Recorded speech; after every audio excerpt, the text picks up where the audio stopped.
So, artificial intelligence in healthcare, it's not some far off future thing anymore.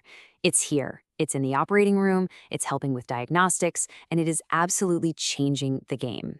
But, with that kind of power comes some pretty huge risks.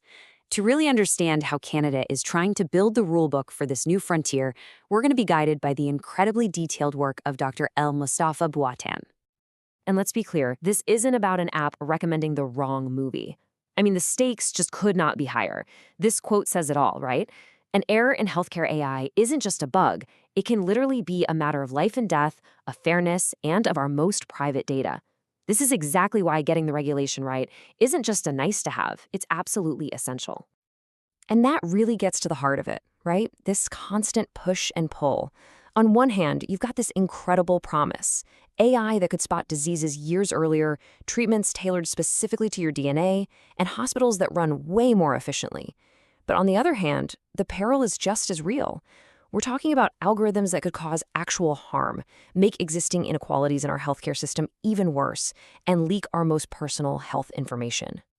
All right, so here's our game plan for this explainer. First, we're going to dig into what makes AI in healthcare such a unique beast. Then, we'll unpack Canada's really clever three-layer regulatory model. We'll look at the hard laws and the guiding principles. And finally, we're going to tackle the big, tough questions that regulators all over the world are still trying to figure out. Okay, let's dive right into the heart of Canada's strategy. Its three-layer governance model. Honestly, this unique structure is the real key to understanding how the country is trying to balance national oversight with the fact that healthcare is run province by province. And really, it all boils down to just one number: 3.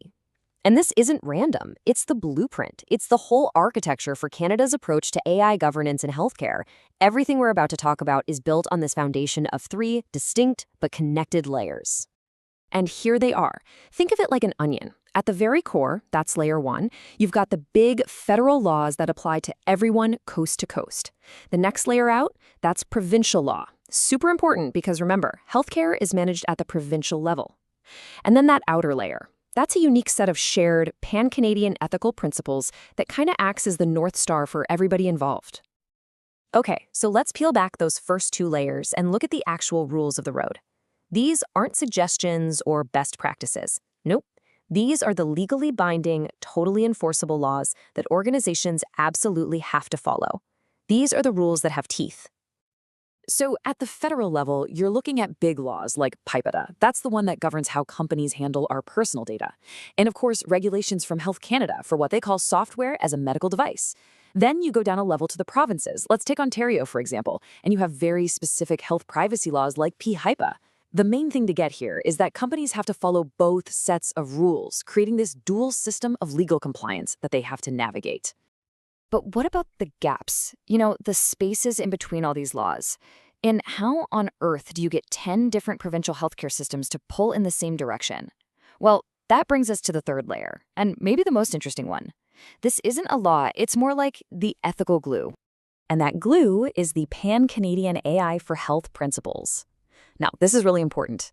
Unlike those first 2 layers, these principles are not legally binding. They are aspirational. They're a set of values that every single province and territory has agreed to. What this does is create a common language and set a national standard for ethics, basically filling in the gaps where specific laws might not exist yet. And these principles cover all the crucial ground you'd expect, right? Things like putting the patient first, making sure there's always human oversight and being transparent. But look at that last one, Indigenous data sovereignty. This is a big deal. It's an explicit recognition that Indigenous communities have to maintain control over their own data. It's a powerful, forward-thinking piece of this framework that really sets it apart on the world stage. So, okay, Canada has this really clever 3-layer model, but it doesn't exist in a bubble. And this technology is moving faster than any law ever could. And that brings us to the really tough questions, the ones that are shaping the future of AI regulation everywhere. To really get a feel for what Canada's doing, let's just take a quick look at how others are handling this. So the European Union, they're building a very structured, risk-based system where pretty much any healthcare AI automatically gets slapped with a high-risk label. The US is mostly adopting its existing rules for medical devices. So Canada's multi-layered model is this really unique hybrid, trying to blend hard rules with shared values. And this leads us to the first giant question. Think about it.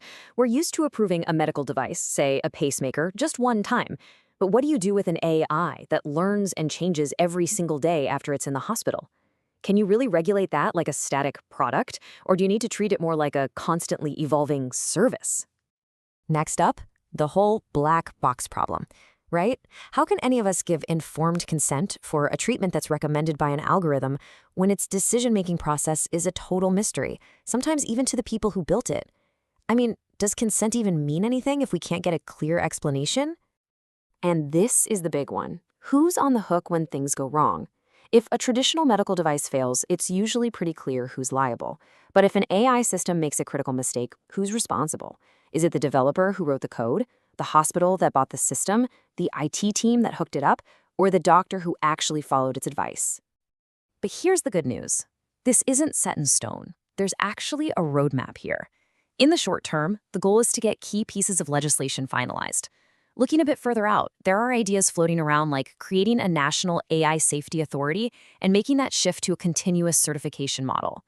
And long-term, the big goal is to sync up with global partners while still leading the charge on critical issues like equity.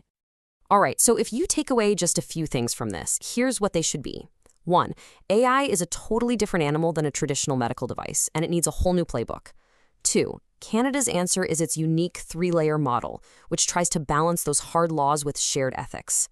3, things like equity and making sure a human is always in the loop, those are totally non-negotiable if you're going to trust these systems. And finally, just remember that this is a living framework. It has to be, so it can evolve right alongside the tech. You know, all of this entire deep dive, it's all grounded in the incredible and comprehensive framework put together by Dr. El Mostafa Bouatan. If you want to go even deeper and really explore the nuances, I seriously recommend you connect with him on LinkedIn. Thanks for joining us for this explainer.